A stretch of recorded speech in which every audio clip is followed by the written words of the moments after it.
What's up guys, NepentheZ here and welcome back to another episode of The Road to Glory. Today guys, we are starting with the Premier League SBC. I had to spend a few coins on a few players. I probably spent about 20 to 30k in total to complete the Premier League SBC. I didn't particularly want to do it, but I think a lot of you guys in the comment section, as I asked for, said just do it for the content. Who knows if you get lucky in packs? You was prepared for this anyway.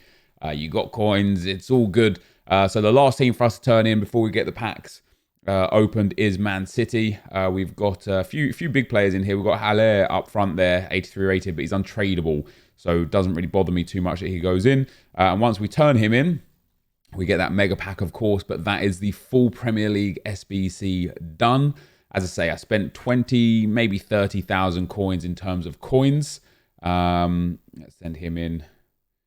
I thought Yerry Mina would have been no longer duplicate, but yeah, that's where we're at. So we get to pick our Premier League player.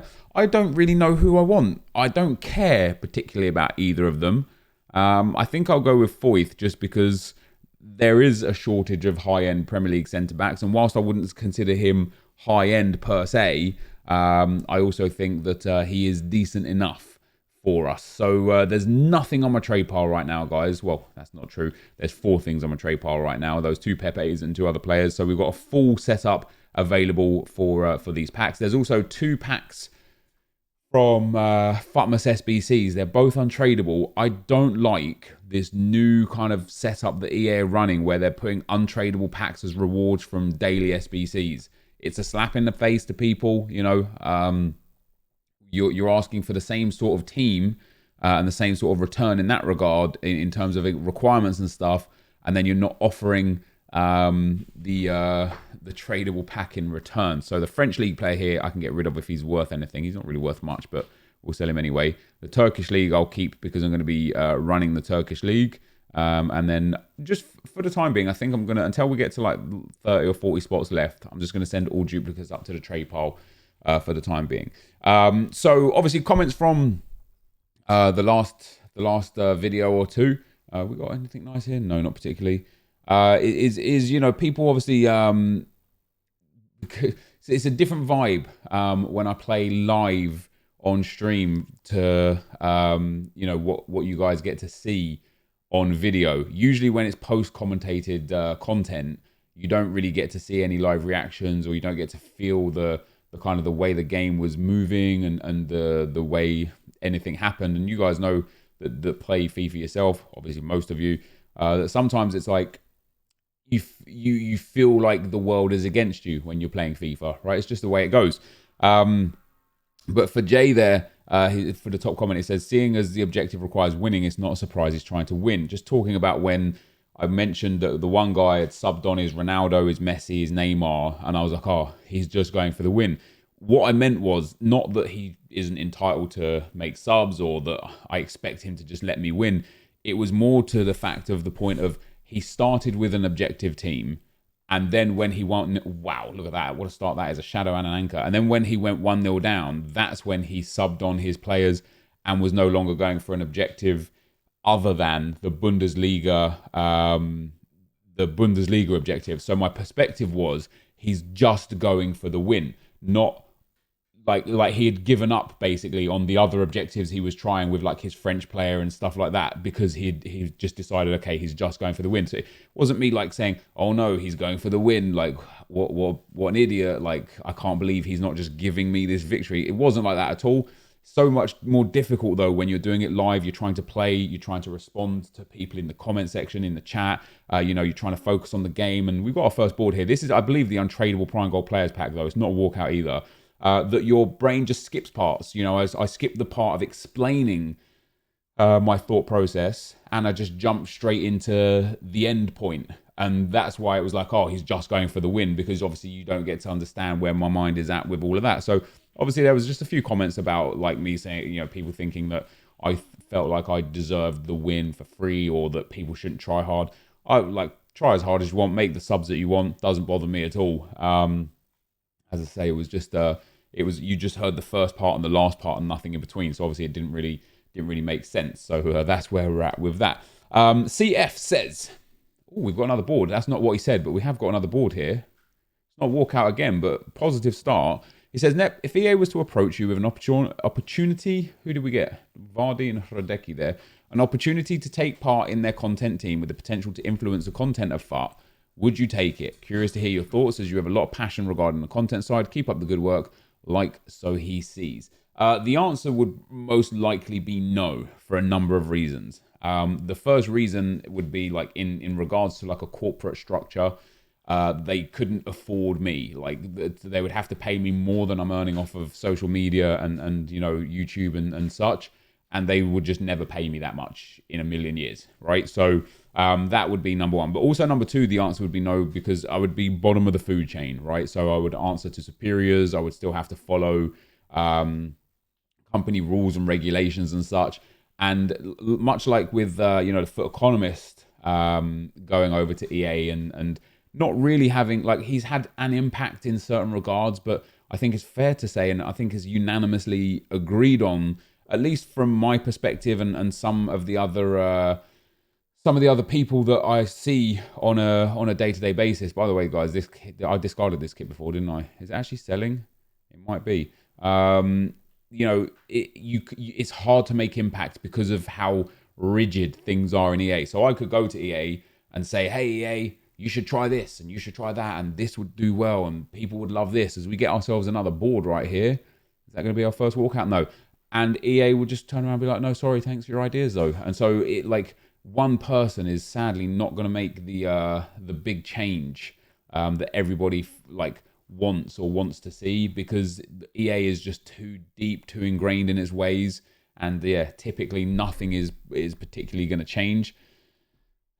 So whilst I personally feel like a lot of my content ideas are good and would be fun, one thing that we don't take into consideration, and this is where I sometimes can sympathize with EA, but one thing we don't take into consideration is, first of all, how many other people would find that good and fun.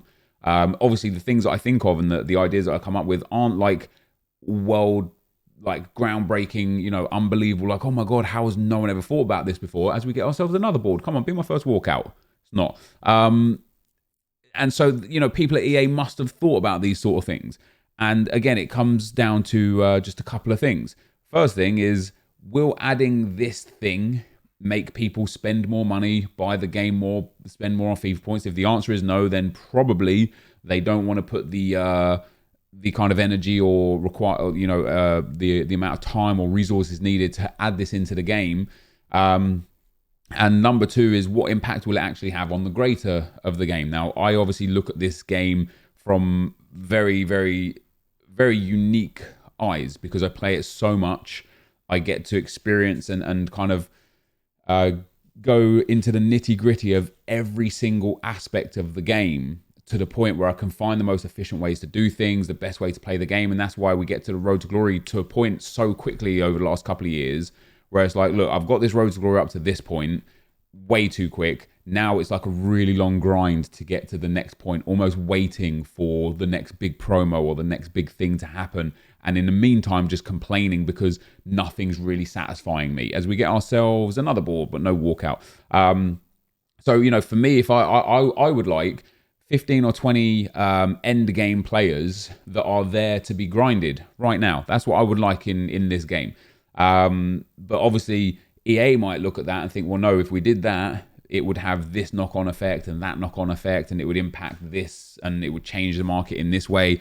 And they might be looking behind closed doors thinking like, oh, his idea is actually not bad, but in the real world, it just doesn't make sense and it wouldn't translate well. So, you know, while some of the things that I think of, I don't think will have an impact on the game, and I think would have, or rather not, don't have an impact on the game, but would have a positive impact on the game. I don't know that for sure, because I don't have the information that EA have back in EA Canada to say, actually, you're a bit wrong, and here's why. It would just be nice to get that information, though. It would be nice to know why we don't know why or how or when certain the two milestone players that we've got so far 4 months in. It would be nice to know why we don't know when they're going to get upgraded, or how much by, or how we're going to upgrade them. And the answer might be as simple as EA don't know either, and they just haven't figured that bit out yet. They haven't got that far. They haven't decided that. But it also might be a case of if they told people, it could influence the game and the way it's played so much more. Like, for example, if you know that Politano goes from an 87 to a 93 next week during Team of the Year or something like that, EA might not want to say that and tell you, because it might be like, well, now you'll never do that Player of the Month Messi SBC if you know that in a couple of weeks' time that Politano's going up to a 94. So there's more to consider than just what my ideas are. I just wish that we had more communication, a little bit more from EA to be like, hey, this is why, that's why, this is the reason for that, and that's the reason for this. And it's just quite sad that we don't get that communication with them, and even less so now, because obviously all the EA kind of like staff and such have all shut down their accounts and stuff, and now we just get that one EA FIFA Direct account, which really doesn't offer much, doesn't really answer much. It gives very generic, basic answers. But that's where we're at with that. So yeah, the simple answer would be no, probably not. Now we're coming to the end of our packs here. Okay, that's one of our untradeable packs. There we go. We didn't get a walkout. We did get that Edison goalkeeper. We haven't got a walkout yet. 2 packs to go. There's still time, although not from this pack. And then I'm going to show you again my team for FUT Champs this weekend. I haven't played any FUT Champs yet, even though it's in the afternoon on Saturday. I plan to get to 14 wins, but you never know. I might not. I really don't know. I know you guys have heard this all too many times this year already, and probably heard it from about now onwards. From about this point onwards last year is where I really started thinking, guys, I don't know what to do. I don't know where to go with this series. I don't know what the best foot forward is. But this year it started about a month ago. And once again, the reason why is because the team that we have, generally speaking, is a really high-end team. This is my champs team. There's not a lot I can improve in terms of like grindability or growth. Like, I can go and buy Ronaldo, Neymar, Mbappe, Messi. I could get all of them if I wanted. Like, the prices of these cards are so low right now.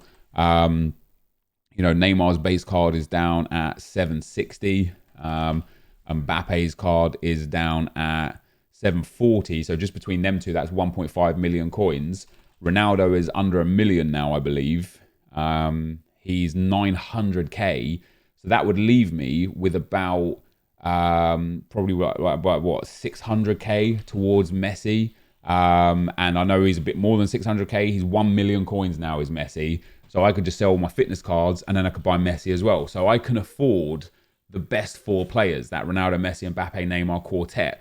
It's not about, for me, it's not about being able to afford something. And I know we've been through this many times, but for me, I love the grind. And so people seem to, everyone has their own opinion of what the grind is or what's valuable or what's worth it. And for those of you that can't play the game as much as me, I think icon swaps probably is a good grind for you, because you're just working towards those tokens. You'll get yourself a cool icon at the end of it, even if it's only a 10 token icon or a 14 token icon like Lineker or Coman or something.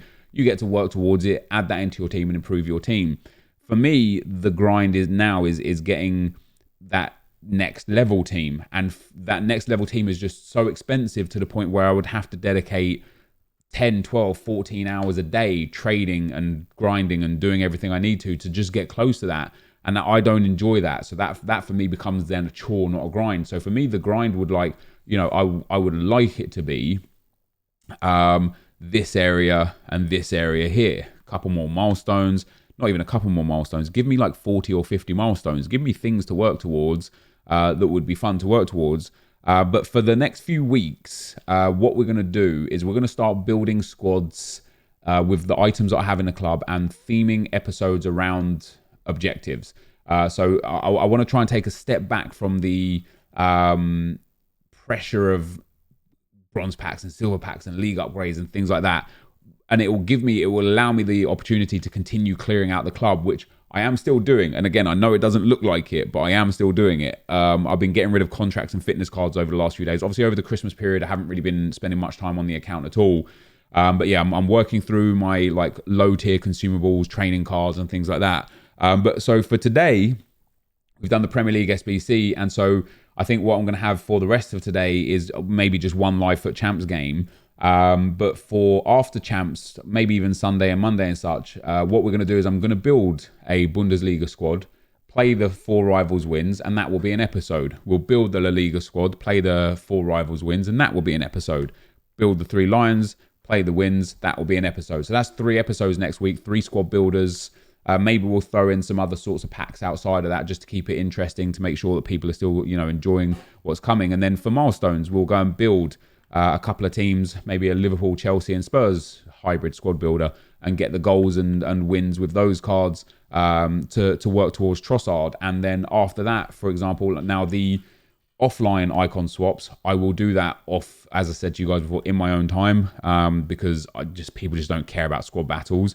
But for the present from Santi, now these ones here, you don't need to build any particular squad or do any particular thing for, but the successful Santi requires that Santi Cazorla. So once we actually go and unlock him, which I should do very soon, we only need 2,400 XP, we'll go and build either a Spanish squad or a FUTMAS themed squad or a La Liga themed squad around this Cazorla, and then go and get the 3 wins in any game mode, and we'll go and do it in whatever it may be, even if that's in champs.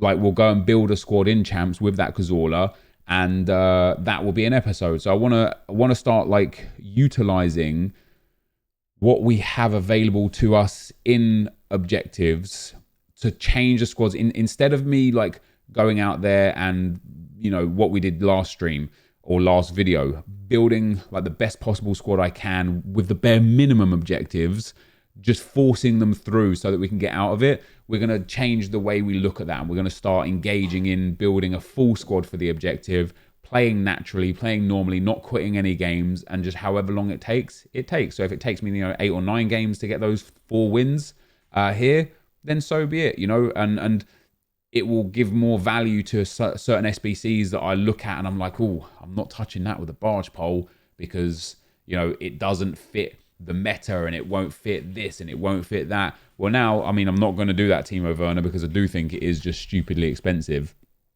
The 87 rated squad. Where is it? How much is it? If it's under 100k, I'll do it. 270k. That's extortionate.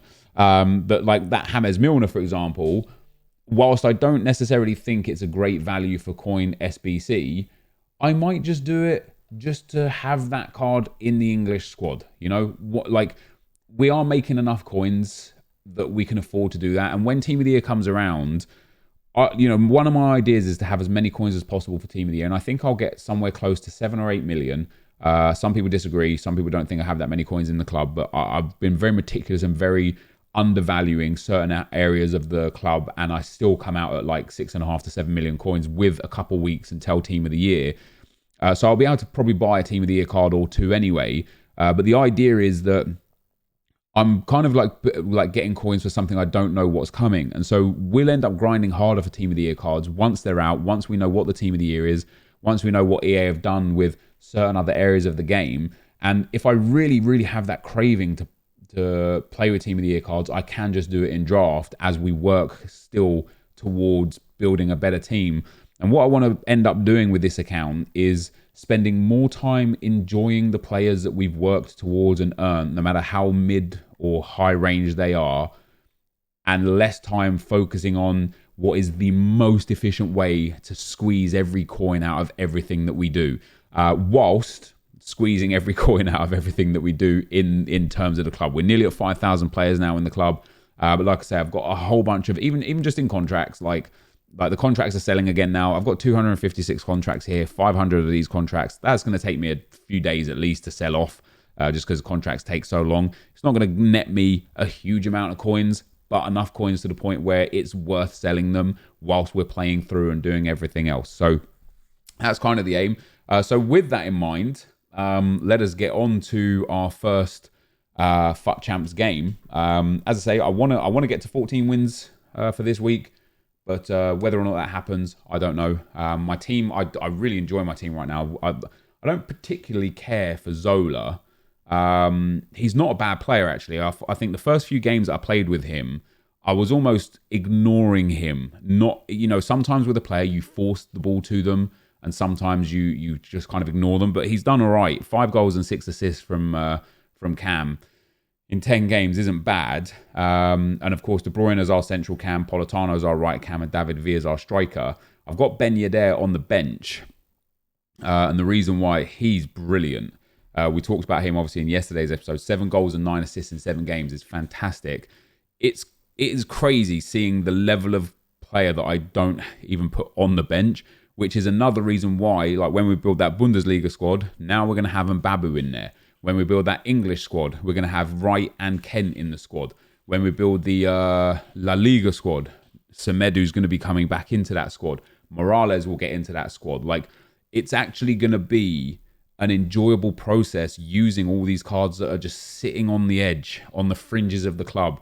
And now I'm going to have the luxury of being like, actually, yeah, we can do something cool with this. So our first, our opponent for the day, guys, Griezmann, Sterling, De Jong, De Bruyne, Kane, and Milner. Robertson, a non-chem styled Joe Gomez, Ferdinand Pereira, and Futmas David De Gea.